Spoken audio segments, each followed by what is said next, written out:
hablar un poco sobre epidemiología y para qué sirven las clasificaciones, sobre todo en la UEITIS, ¿no? Ahora vamos a definir las clasificaciones del Grupo para Estandarización en la Nomenclatura en UEITIS, pero además tratar de entender por qué nos sirve clasificar.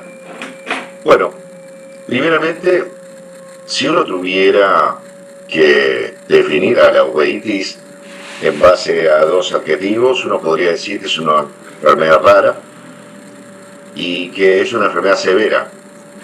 El primer adjetivo lo vemos apoyado por estos datos de la epidemiología que no nos pertenecen a nuestro país, pero que bien vale para explicar justamente esta poca frecuencia que tiene esta entidad, ¿no es cierto? Tenemos una incidencia baja de 17 casos por cada 100.000 personas al año y una prevalencia que ronda en alrededor de los 38 casos por 100.000 habitantes por año. Y al mismo tiempo vemos que esta poca frecuencia se asocia al mismo tiempo a una alta prevalencia dentro de las causas de ceguera legal. O sea que esta rara enfermedad con frecuencia provoca una pérdida severa de la agudeza visual.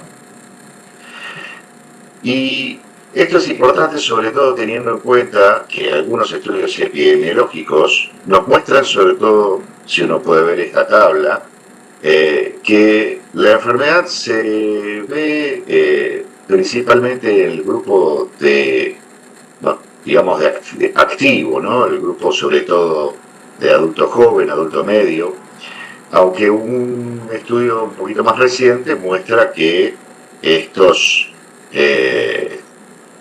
digamos, la ocurrencia de la uveitis se incrementa con la edad. Lo que nos está diciendo básicamente es que no solo es un problema de salud, sino que al mismo tiempo se transforma en un problema de tipo hasta socioeconómico, ¿no? Por el tipo de grupo que afecta, ¿no?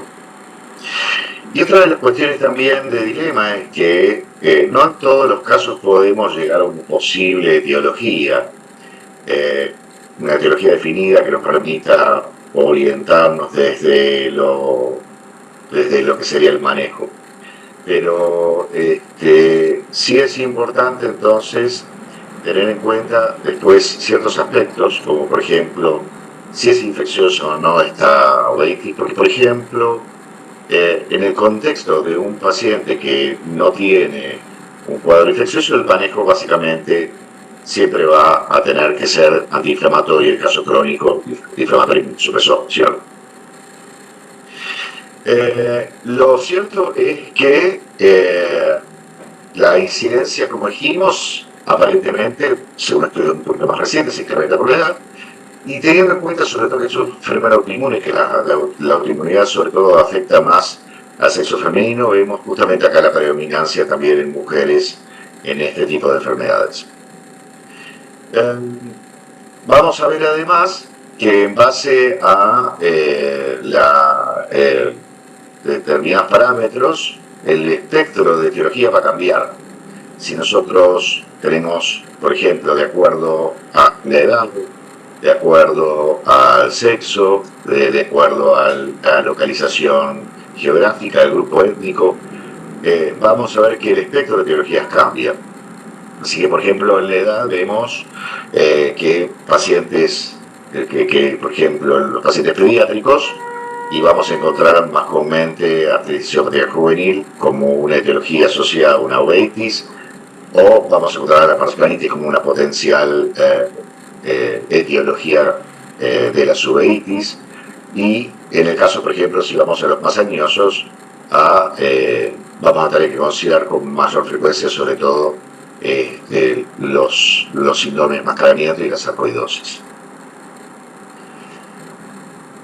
Viendo, por ejemplo, lo que sucede con el grupo étnico, vamos a ver, ¿no es cierto? Típicamente podemos pensar en nuestro medio, en la enfermedad de Burkitt negra y su asociación con, digamos, grupos nativos americanos, con los asiáticos, con la gente de origen de Oriente Medio, y así como, por ejemplo, la retinocolor suele afectar más a los pacientes nórdicos, o, por ejemplo, en el caso de los sarcoidosis, principalmente a los afroamericanos. En cuanto a la localización geográfica también, vamos a ver que eso influye. Los típicos ejemplos es que en la parte norte, en el hemisferio norte, vamos a encontrar mucho más comúnmente esclerosis múltiple y sarcoidosis, en contraposición a lo que nos pasa a nosotros, donde encontramos mucho más enfermedad de mucosidad arada. Y tenemos, por supuesto, la ruta de la seda, que es donde mayormente se encuentra la enfermedad de BSEP. No es que no la encontremos aquí, pero es el lugar donde mayor prevalencia tiene la enfermedad. Si uno tuviera que pensar en qué etiologías causan la uveitis, tenemos que pensar necesariamente en estos cinco potenciales orígenes. Por un lado, la infección, por un lado, las inflamaciones sistémicas. Por el otro lado tenemos causas inflamatorias locales, formas autoinmunes donde hay compromiso de un solo órgano, es decir, del ojo. Causas que parecen ser uveitis pero que no lo son, y que es lo que llamamos habitualmente síndrome de enmascaramiento o pseudo-uveitis, y potenciales orígenes inflamatorios causados por el uso de determinadas medicaciones, que van desde las vacunas hasta los bifosfonatos, hoy en día los inhibidores de los puntos de chequeo, sidofovir, la brimonina tópica, etc. Hay un montón de medicaciones que potencialmente se han visto asociadas al desarrollo de inflamación ocular. Y así, sin nombrarlos en detalle, vamos a ver que cada uno de estos 5 ítems conlleva una gran variedad de etiologías, de las cuales dentro de la infecciosa sin lugar a dudas destaca la toxoplasmosis, que es la principal causa de uveitis posterior, y dentro de las inflamaciones sistémicas, la uveitis anterior asociada HL27, que como bien sabemos es la principal causa de uveitis anterior, que además es la principal, la más frecuente de todas las uveitis, ¿no? Las uveitis anteriores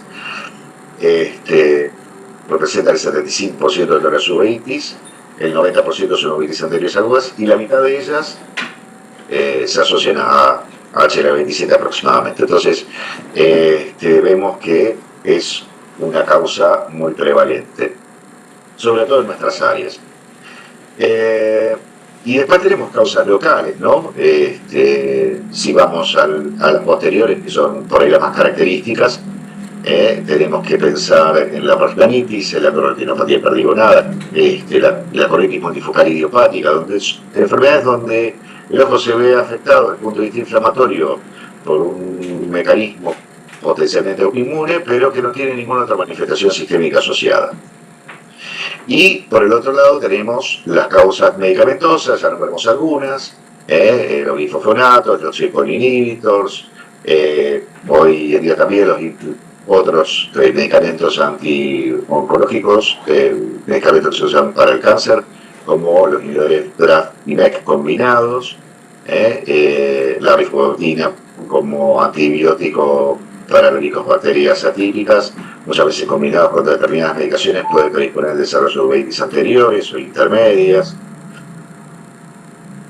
Y dentro de la pseudouveitis tenemos cuadros que simulan uveitis que pueden ser de origen neoplásicos o no neoplásicos. Dentro de los neoplásicos, sin lugar a dudas, destaca el linfoma, y dentro de los no neoplásicos vamos a ver que hay una gran variedad de cuadros que parecen uveitis pero no lo son, ya sea porque han sangrado y el sangrado simula células inflamatorias, o cuadros que surgen a punto de partida de orígenes no inflamatorios, como por ejemplo el cuerpo extraño intraocular. El cuerpo extraño intraocular puede terminar generando un cuadro de uveitis pero que no tiene un origen de mecanismo inflamatorio propiamente dicho, autoinmune o infeccioso. Y propiamente Yendo a lo que es la clasificación de las uveitis, vamos a ver que hay 4 parámetros en base a los cuales se clasifican las uveitis. Uno tiene que ver con la localización anatómica de las mismas, la otra tiene que ver con el curso de las uveitis, y el otro tiene que ver con el tipo de inflamación, es granulomatosa o no es granulomatosa, y si el cuadro se acompaña de síntomas, principalmente los síntomas grosos, ¿no? Síntomas de dolor, ojo rojo, fotofobia. Y vamos a ver entonces en base a eso que según la localización vamos a clasificar a la uveitis en uveitis anterior, cuando el sitio preeminente de inflamación está localizado en el iris y o el cuerpo ciliar. Vamos a considerar a la uveitis como intermedia cuando la inflamación está predominantemente localizada en el vítreo. Vamos a considerar a la uveitis como uveitis posterior cuando el sitio predominante de inflamación se encuentra localizado en retina y o coroides. Y difusa cuando tenemos un cuadro donde la inflamación ocurre en igual jerarquía en el segmento anterior y en el segmento posterior, sin predominancia por uno de ellos. Luego tenemos el tipo de inflamación, y después vamos a desgranar esto bien, en granulomatosa y no granulomatosa. Hay signos que orientan a pensar en uno u otro tipo de inflamación, y lo clasificamos de acuerdo a eso. Y el curso, que nos permite dividir entonces a la evolución de la uveitis en aguda, recurrente o crónica, y eso entonces vamos a charlarlo a lo largo de esta presentación. Y la sintomatología, sintomática caliente o asintomática fría. La uveitis anterior, como dijimos, es aquella que predomina en el inicio del cuerpo ciliar. Típicamente lo que vamos a encontrar son, cuando tenemos la iritis, es la presencia de células en cámara anterior, que típicamente las vamos a diferenciar a través de la iluminación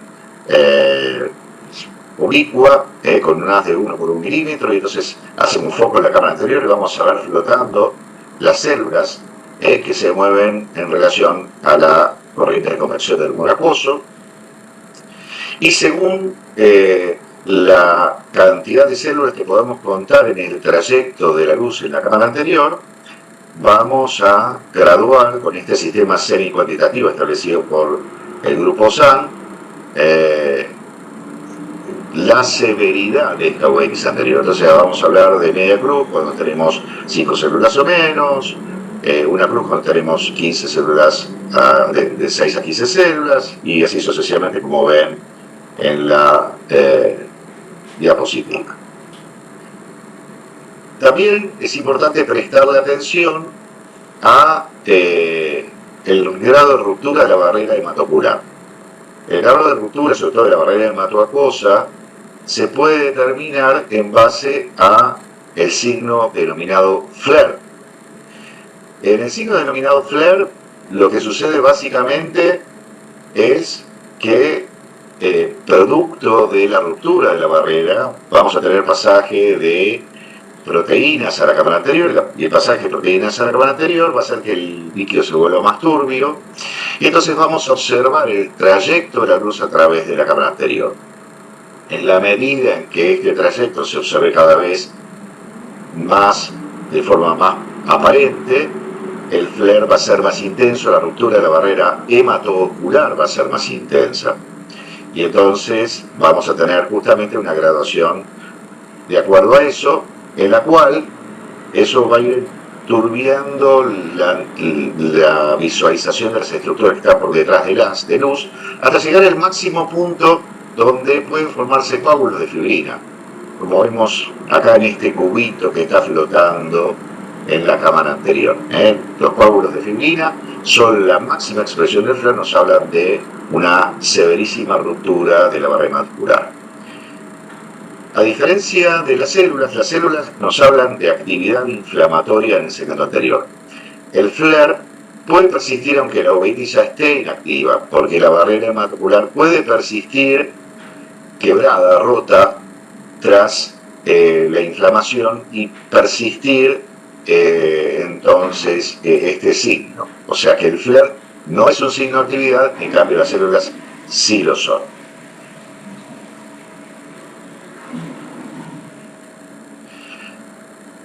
Cuando entonces hablamos de uveitis anterior, lo primero que tenemos que decir es, ¿nos basta solamente con revisarlo con la lámpara de diversidad? ¿Tiene una uveitis anterior? No, lo más importante que uno tiene que hacer cuando uno revisa a un paciente con uveitis es revisar el fondo de ojo. Hay que revisar el fondo de ojo de nuestros pacientes a los fines de descartar compromiso del segmento posterior. Solamente con el silencio atrás, con ausencia de signos del segmento posterior, podemos hablar solamente de uveitis anterior. Sí es importante tener en cuenta que la ciclitis puede provocar presencia de células en el vitro anterior que podemos observar con la lámpara hendidura. La idiociclitis tiene células en el canal anterior y células en el vitro anterior, pero es todo lo que vamos a tener en el contexto de una uveitis anterior. El ejemplo más claro de la uveitis anterior, como hemos nombrado, es la uveitis anterior asociada a HL27 positivo. Y si uno tuviera que pensar en la causa más frecuente e infecciosa de uveitis anterior, es la herpética. Después, por supuesto, hay otras más asociadas, por ejemplo, la ocurrencia de cuadros agudos sintomáticos bilaterales, sobre todo en pacientes pediátricos. Tenemos que pensar en el TAIN, eso se ve en la adolescencia mayormente, y cuando pensamos en un cuadro así tenemos que investigar nuestra función renal y si hay pérdida de proteínas en la orina. Y por supuesto, la sífilis, la sarcoidosis y la tuberculosis son siempre sospechas diagnósticas habituales en todos los pacientes. Y hay cuadros medicamentosos que son capaces de ocasionar uveitis anterior. El uso de la rifabutina, los glifofonatos, por ejemplo, sidofovir como medicación alternativa para el retinosinovirus, pueden ser causantes, por ejemplo, de uveitis anterior. La uveitis intermedia, como hemos nombrado previamente, puede ser se encuentra predominantemente localizada a nivel del vítreo. Entonces, lo que vamos a ver fundamentalmente, justamente una vitreitis, pero también puede haber compromiso vascular retinal periférico, presencia a veces de envainamientos vasculares segmentarios periféricos, y específicamente hay un tipo de uveitis intermedia que se caracteriza por la presencia de bolas de nieve y que son estos acúmulos de células inflamatorias en bolitas que están sobre todo en la parte inferior del fondo de ojo, flotando en el humor vítreo. Y tenemos además estos exudófilos celulares que se encuentran en la pars plana, que típicamente son los bancos de nieve. Estas dos estructuras cardinales se encuentran en la pars planitis, que es un tipo de uveitis intermedia caracterizado por estos signos inflamatorios en el contexto de una uveitis idiopática, es decir, cuya etiología es desconocida.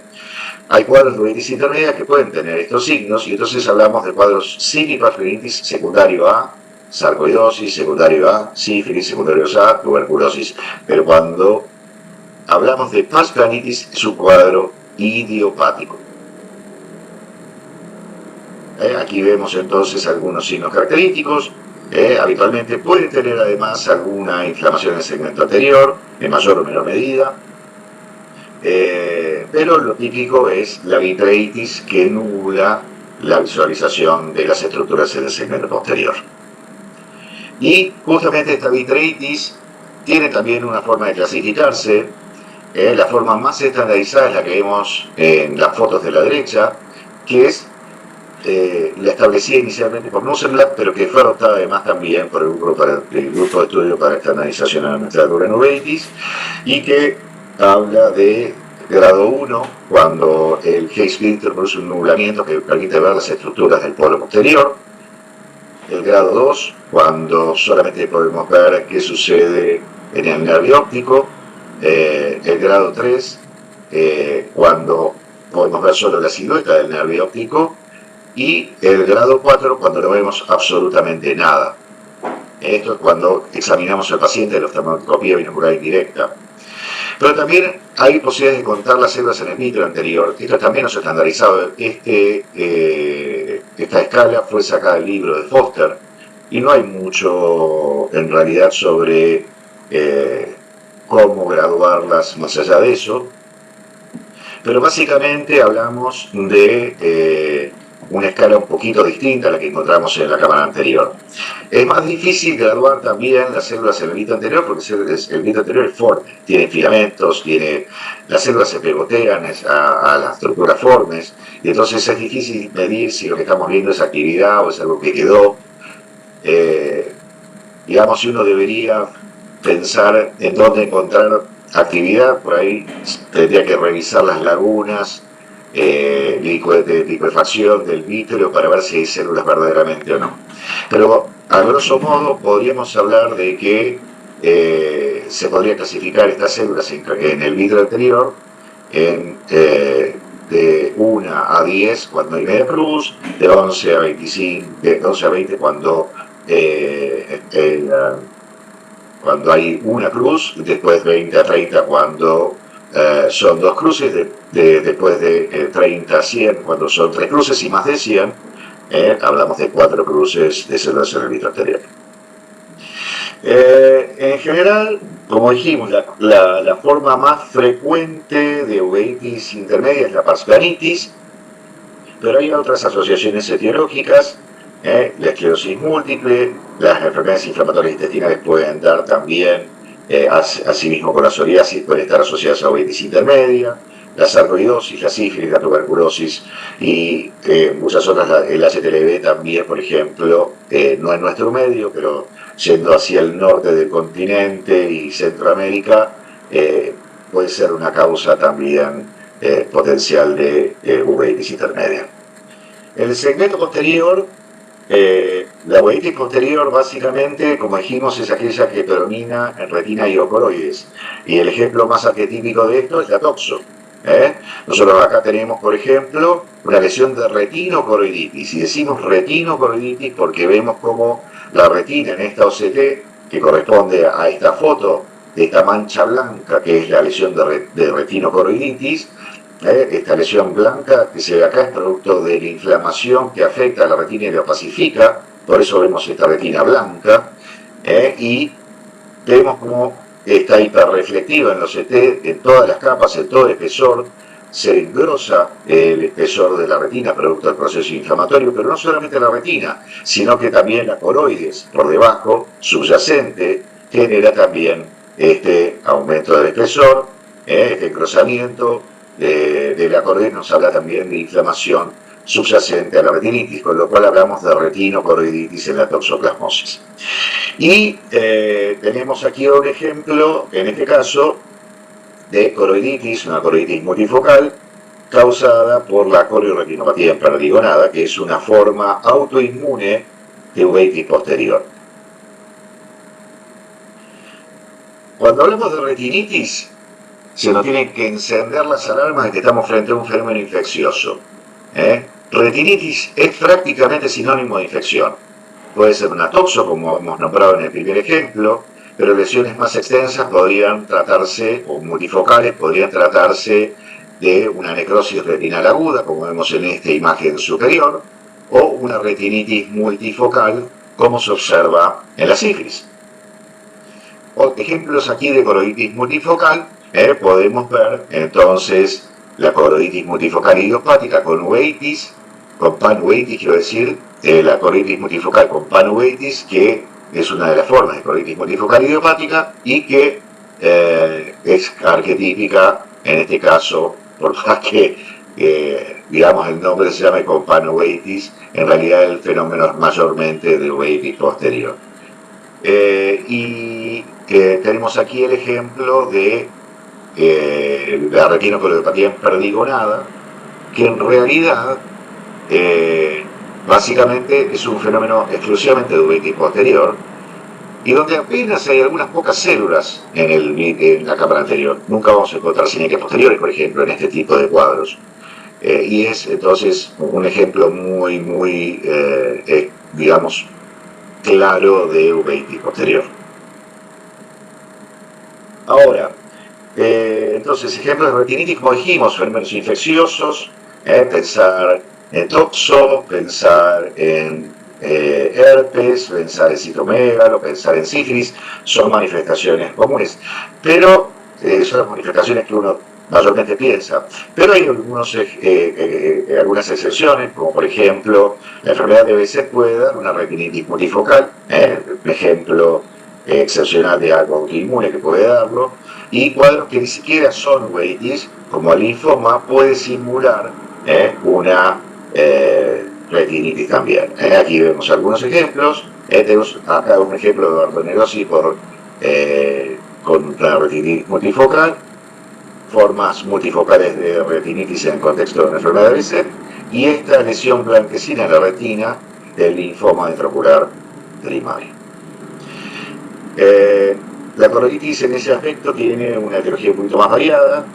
Tenemos cuadros puramente inflamatorios, como la retinocolopatía cardiagonal, la coroiditis focal con panoveitis, la sarcoidosis ocular y ejemplos también ya de infecciones como la tuberculosis ocular, ¿no? Aquí hay otro ejemplo más que puede ser a veces infeccioso y a veces no. La colitis serpiginosa, en su forma clásica se piensa de mecanismo autoinmune, pero también hay formas multifocales que pueden estar relacionadas a la tuberculosis, y tenemos ejemplos además ya de infecciosos como el síndrome de histoplasmosis presunta, la candidiasis ocular, y bueno, en este caso también cuadros que simulan la coroiditis, pero no lo son, por decirlo, muy parecidas a la de la coloretinopatía perionada o Birdshot, que corresponden al linfoma primario uveal. Y después tenemos entonces dentro de los cuadros con panoveitis. Panoveitis son aquellos cuadros que producen inflamación de igual jerarquía en el segmento anterior y el segmento posterior, como sucede, por ejemplo, en la enfermedad broncoaguda, sobre todo cuando ya está bien florido el cuadro, ¿no? Donde tenemos una coroiditis difusa, pero además en el segmento anterior podemos tener una inflamación anterior que podemos ver acá. Ya vamos a definir lo que es granulomatosa, pero acá se ven los signos propios de una uveitis anterior granulomatosa, en este caso asociado a una coroiditis difusa con un engrosamiento coroideo que produce una gran exudación hacia el espacio subretinal, generando por un lado estos desprendimientos que se denominan basilares por la escisión de los segmentos externos de los fotorreceptores de los somas de los mismos, generando estos quistes intrarretinales, y áreas de desprendimiento seroso verdadero de la retina. Aquí entonces algunos ejemplos de lo mismo: sarcoidosis, donde vemos entonces, por ejemplo, esta coroiditis multifocal, que puede estar en algunos casos asociados también a vitraitis y vasculitis, y en el segmento anterior los típicos signos inflamatorios granulomatosos, en este caso la presencia de nódulos iridianos. Las panoveitis no son tantas. Si uno tiene que hablar de diagnósticos diferenciales en las panoveitis, tenemos que hablar de BKH, del síndrome de Burkitt-Shostak, de la enfermedad de Burkitt-Shostak, de la sarcoidosis, la aftamia simpática y la enfermedad de BSET son las principales causantes de panoveitis. La aftamia simpática se parece mucho a la enfermedad de Burkitt-Shostak, y esa es la razón por la cual el primer criterio diagnóstico en todas las evoluciones de lo que fueron criterios diagnósticos de la enfermedad de Burkitt-Shostak, siempre hay que descartar la presencia de antecedentes de cirugías o traumas intraoculares, porque nos hablan más de una aftamia simpática que de un Burkitt-Shostak. Y la otra cosa es la enfermedad de BSET, donde podemos tener vasculitis, retinitis multifocal, papilitis, edema macular, y además el compromiso anterior, que a veces puede ser intenso con desarrollo de hipopio. Pero también hay cosas medicamentosas por medicaciones recientes como los inhibidores BRAF/MEK o los checkpoint inhibitors, que son capaces de ocasionar cuadros símil Burkitt-Shostak, como vemos en este ejemplo, en esta paciente que había recibido esta combinación de inhibidores BRAF/MEK, que desarrolló un cuadro símil Burkitt-Shostak. Y aquí vemos los ejemplos. Sí es importante también nombrar lo que es la vasculitis retinal dentro de las inflamaciones del segmento posterior. Y eso está definido también por el grupo SAN. Básicamente hablamos de vasculitis retinal cuando hay una alteración vascular acompañada de inflamación intraocular. Y cuando hablamos de esto, ¿cuáles son las alteraciones vasculares que terminan definiendo la vasculitis retinal? Básicamente, si uno revisa el fondóforo típicamente, que vamos a encontrar lo más evidente es la presencia de un infiltrado rodeando los vasos, como vemos acá, que pueden ser de forma difusa o segmentados, estas perivasculitis que observamos, periflebitis, periarteritis. También la presencia de alteraciones de la pared generando estrecheces segmentarias. Comúnmente esto puede llegar a pasar en cuadros más, sobre todo de vasculitis retinal de tipo oclusivo. Signos indirectos, como el desarrollo de hemovítreo o hemorragias por los fenómenos oclusivos vasculares, y en algunos casos llevando al desarrollo de neovascularización por el estímulo angiogénico, como vemos aquí, y también signos que también nos orientan a pensar en la vasculitis, que es la presencia de edema retinal y edema macular, ¿no? El edema retinal es causado sobre todo por la filtración de la red capilar retinal, que puede observarse geográficamente como este patrón en el lecho, característico, y el edema macular que termina produciéndose debido a la ruptura de la barrera hematorretiniana, sobre todo la barrera hematorretiniana interna, y generando acumulación de líquido a nivel macular, generando estos quistes típicos que en la geografía se observan con este patrón petaloideo característico. Otros signos que potencialmente nos pueden hablar de la vasculitis retinal son la papilitis y la vitraitis, ¿cierto? Aquí vemos algunos ejemplos de la angiografía que nos muestran el patrón en el lecho, la difusión paravascular de colorante, la neovascularización retinal, ya sea en el caso peridiscal o extradiscal, y la presencia del signo de pseudoflujo laminar, ¿no es cierto?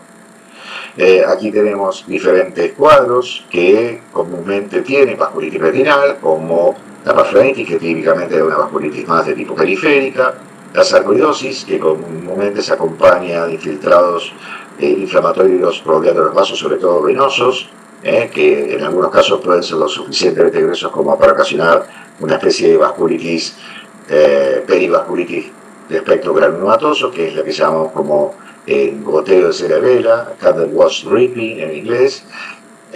La enfermedad de Behçet, que puede dar una vasculitis sobre todo de tipo oclusiva, al igual que la enfermedad de Ills. Y aquí tenemos algunos otros ejemplos de vasculitis retinal oclusiva, en este caso por esclerosis múltiple o por la granulomatosis componente Ills. ¿Cómo clasificamos a la uveitis de acuerdo al curso? Clasificamos a la uveitis de acuerdo al curso en aguda, cuando tenemos un cuadro de comienzo súbito y que de repente, o sea, lo tratamos, el cuadro calma, hacemos el descenso de la medicación, el cuadro cede y entra en una remisión prolongada por más de 3 meses. Entonces, un cuadro de comienzo súbito que tiene una duración de menos de 3 meses una vez, desde el comienzo hasta el final, desde el comienzo hasta su remisión, eso es una uveitis aguda.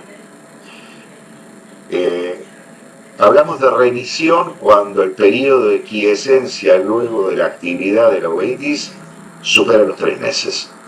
Y entonces, cuando supera los 3 meses y aparece un nuevo cuadro inflamatorio, es que hablamos de uveitis de tipo recurrente.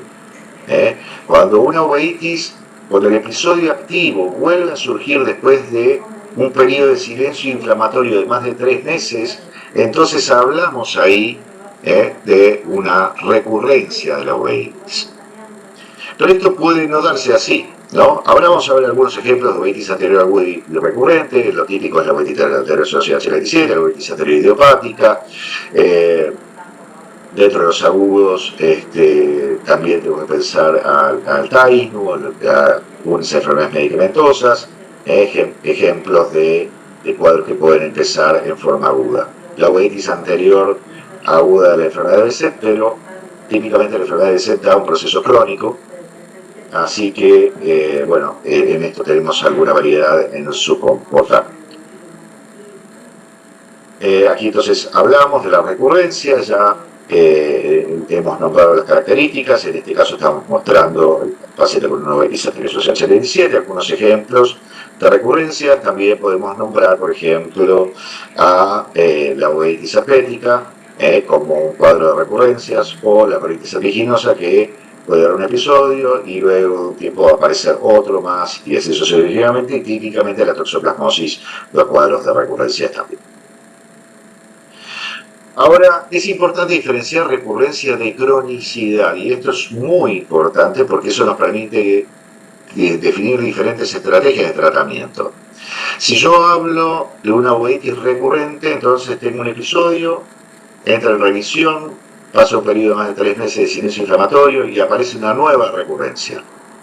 Cuando yo tengo una uveitis, por ejemplo, una uveitis anterior crónica, tengo un cuadro que comienza, o que por lo menos está establecido, le doy corticoides, le calmo la inflamación, le voy sacando los corticoides, ya sea en el descenso de los corticoides, o tras la suspensión, o en un periodo de silencio inflamatorio menor a 3 meses, de repente reaparece el cuadro inflamatorio, y vuelvo a darle medicación, le vuelvo a calmar la inflamación, le vuelvo a sacar la medicación, e inmediatamente vuelve a aparecer la inflamación, y así es un círculo vicioso que no se termina nunca, una uveitis persistente, con una duración de más de 3 meses.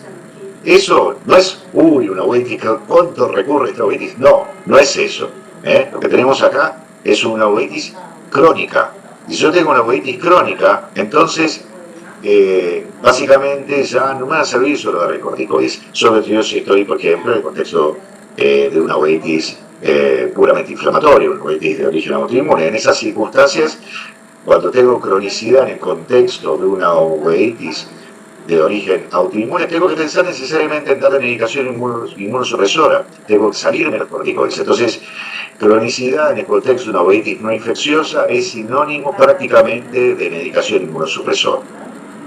Como sucede, por ejemplo, en el ejemplo de esta uveitis anterior asociada a fenicisopatía juvenil. Son pacientes que abrumadoramente requieren tratamiento con medicación inmunosupresora para controlar su cuadro a largo plazo. Otros ejemplos, en este caso de uveitis crónica. Esta es una uveitis crónica que no se trata directamente con medicación antiinflamatoria, que es el síndrome de Fuchs, donde vemos los típicos precipitados, medianos, distribución difusa, que se acompañan de esta atrofia estromal anterior difusa, cuadros unilaterales, donde básicamente puede observarse producto de esta atrofia del estroma anterior la presencia de una heterocromía, no siempre presente en todos los pacientes. Este cuadro se llama idiosinclitis heterocrómica de Fuchs, pero hoy en día su nombre se ha pasado síndrome uveítico de Fuchs, justamente porque no todos los pacientes tienen esta heterocromía como característica universal. Ejemplo entonces de uveitis anteriores crónicas, la asociada a artritis juvenil, síndrome de Fuchs, en algunos casos de algunas espondilopatías neuronegativas como la asociada a artritis psoriásica o la enfermedad inflamatoria intestinal, pueden dar cuadros crónicos, la parsplanitis, la coronariopatía perdigonada, la enfermedad mucosa cuando no es tratada en su fase de ventana, porque de oportunidad, de ventana de oportunidad, la colitis aeruginosa, la sarcoidosis y las enfermedades hepáticas son ejemplos de enfermedades crónicas. Y la otra cosa importante entonces es nombrar si estamos frente a una uveitis granulomatosa o no. Porque eso define cosas. Hay cuadros que son excluyentemente no granulomatosos. Si yo tengo una inflamación granulomatosa, no voy a pensar en una uveitis anterior asociada al HL27, no voy a pensar en una parsplanitis, no voy a pensar en una enfermedad de Behçet. ¿Qué es lo que caracteriza a una inflamación granulomatosa? La presencia de estos precipitados redondos, grandes, de aspecto grasoso, que tienen tendencia pigmentaria a confluir, y la presencia de nódulos, ya sea fundamentalmente a nivel de la superficie del iris, que son los nódulos de Busaka, y en ocasiones pueden observarse granulomas en el segmento posterior, ¿no? Granulomas coroideos o granulomas en el disco óptico son más infrecuentes, mucho más infrecuentes, pero claramente definen una inflamación granulomatosa. también hay nódulos que se pueden observar en el trabeculado, lo que se llaman nódulos de Berlín, que esos son característicos de la sarcoidosis. Ejemplos de granulomatosa, hay muchos, y hay que pensar que la inflamación granulomatosa tiene una alta sospecha, sobre todo en la unilateralidad de pensar en enfermedades infecciosas. Fíjense que tenemos herpes, toxo, sífilis, tuberculosis, candidiasis. La gran mayoría de ellas son inflamaciones granulomatosas. Sin embargo, también hay cuadros no granulomatosos, cuadros granulomatosos de origen no infeccioso, quiero decir, que típicamente pueden tener entonces este tipo de inflamación, como la enfermedad de Burkitt grada, la sarcoidosis, como ejemplos. Y típicamente la inflamación de tipo no granulomatosa es la ausencia de estos signos, con unos precipitados en la cara posterior corneal que se llama en inglés dusting, como una especie de polvillo depositado sobre la cara posterior de la córnea, que acá lo podemos ver muy bien por la retroiluminación y que caracteriza la inflamación de tipo no granulomatosa. Aquí vemos otro ejemplo de lo mismo, en este caso acompañado de un hipopion. Ejemplos característicos de inflamaciones no granulomatosa. Cuando estamos hablando de inflamaciones no granulomatosas es importante, fíjense que si yo veo inflamación granulomatosa, los cuadros que tienen inflamación no granulomatosa excluyentemente, claramente quedan fuera, descartados de la sospecha de diagnóstico, como sucede en la enfermedad de la uveitis arteriosocial CL27, como sucede en la uveitis arterioidiopática, como sucede en la uveitis asociada a nefritis tubointersticial, la enfermedad de Behçet, como ejemplos de uveitis no granulomatosas. Y luego tenemos la sintomatología, hay cuadros que producen dolor, fotofobia, ojo rojo, como sucede habitualmente en la uveitis anterior aguda asociada a HLA27 o en la uveitis anterior idiopática, y cuadros, aquí hay otros ejemplos, en este caso, por ejemplo, tenemos el paciente con arado o un paciente con enfermedad de Behçet, que en ocasiones puede tenerlo, pero realmente la enfermedad de Behçet no suele dar sintomatología importante. Cuando viene con el hipopio que habitualmente es asintomático, pero sí, por ejemplo, la uveitis anterior aguda asociada a HL27 y la uveitis anterior aguda idiopática son típicamente calientes. Y entonces tenemos que tener en cuenta además que hay cuadros fríos. Cuadros fríos en realidad son aquellos en donde por ahí el paciente dice, bueno, mire, yo me fui súper negativo que me encontré una uveitis, un hallazgo incidental. Eso generalmente puede pasar porque el cuadro es insidioso, a veces el paciente tiene ideas óseas, a lo mejor alguna disminución de agudeza visual progresiva pero lenta.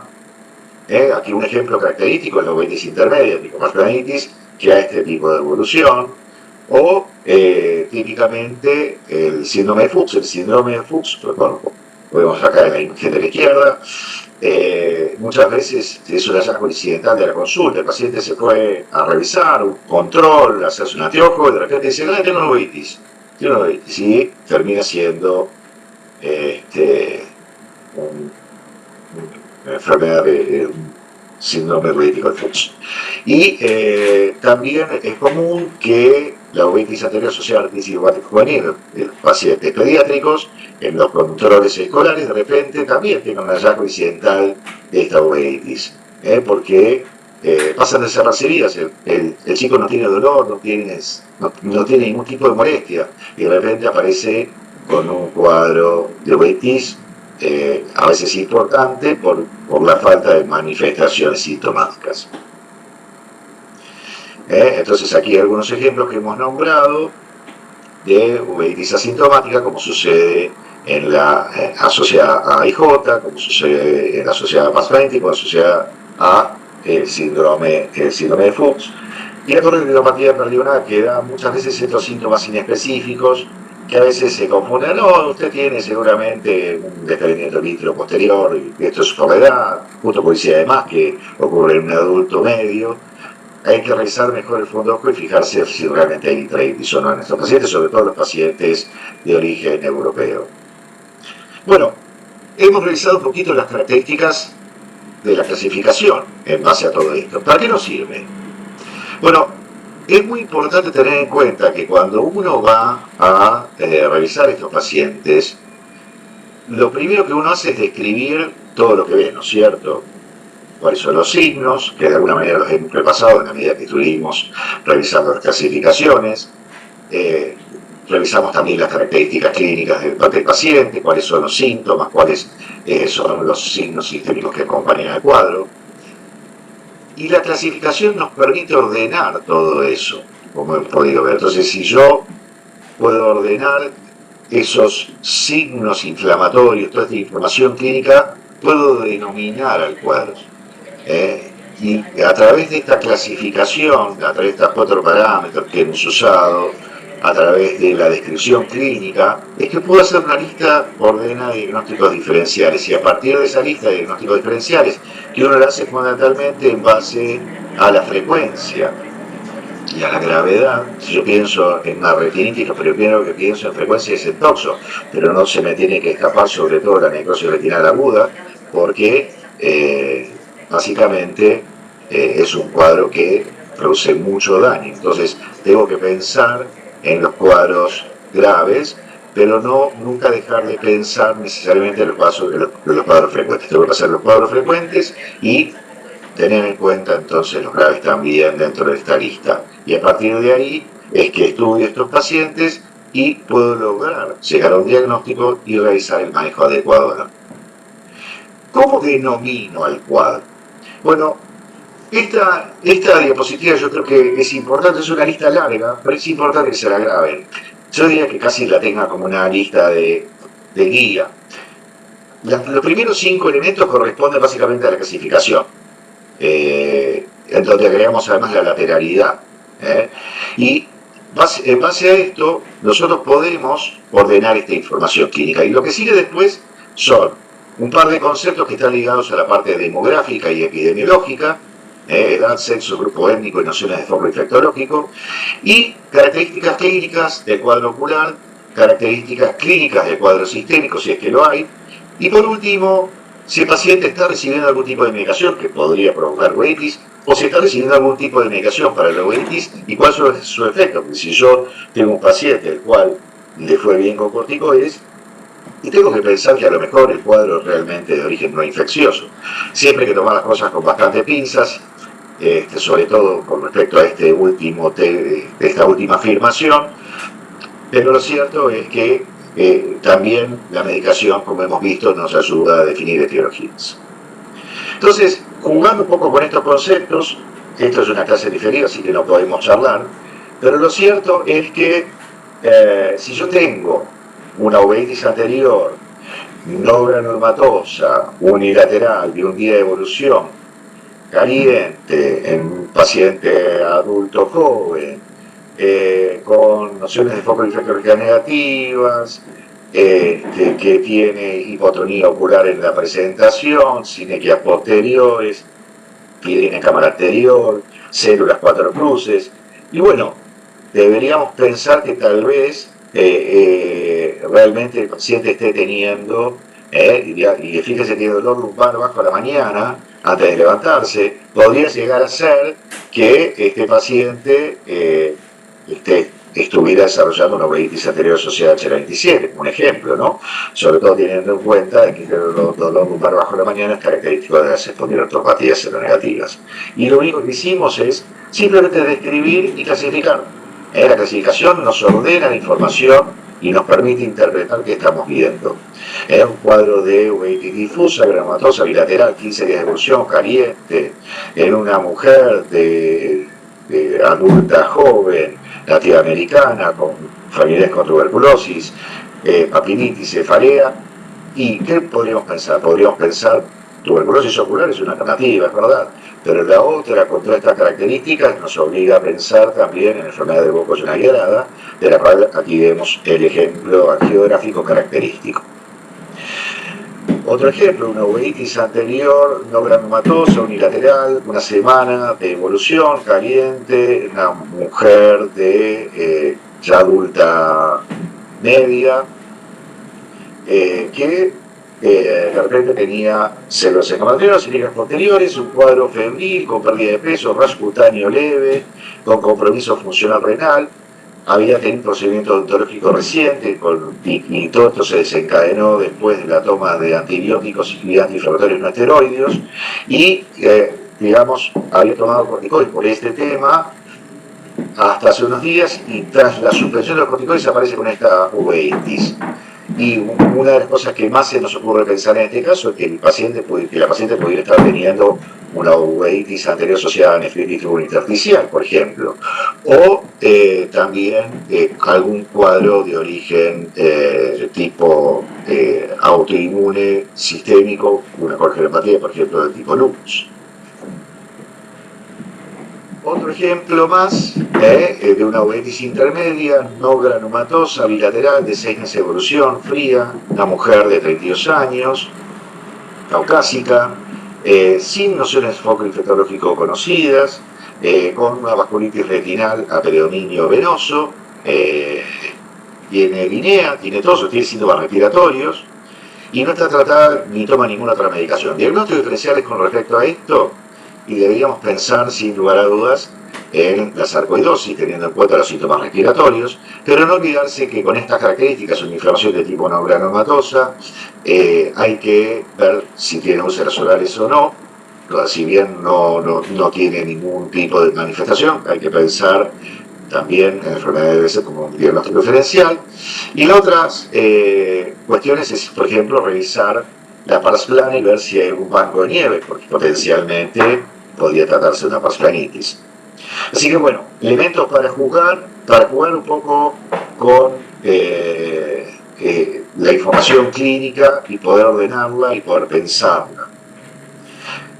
Aquí hay algún ejemplo más, en este caso de una uveitis posterior, no granulomatosa, bilateral, de 6 meses de evolución, fría, una mujer de 38 años, caucásica, nociones de foco infectológico no tiene una colitis multifocal con vasculitis, tiene algún antecedente de jaqueca, tiene medicaciones fundamentalmente analgésicos para esas jaquecas, pero si uno revisa bien, las características de lo que se observa acá tienen mucho que ver con una corioretinopatía perdigonada. Vemos los birdshot spots característicos, con la inflamación vascular, en este caso, sin ningún tipo de otro tipo de manifestación al segmento anterior. Eso es un diagnóstico diferencial, la sarcoidosis es otro diagnóstico diferencial en esta patología. Así que bueno, básicamente la importancia entonces de clasificar es que nos permite ordenar la información de una manera que podamos llegar a un diagnóstico. Típicamente lo que define esto lo vemos muy bien desde esta frase que nos deja el padre de la taxonomía, un botánico sueco, Carlos Linneo, que nos dice que si no conocemos su nombre, perdemos todo el conocimiento de ello. Es importante nombrar para conocer, nombrar para que esa información se transforme en conocimiento. Así que bueno, los dejo con esto, espero que les haya sido útil, que tengan buenas noches.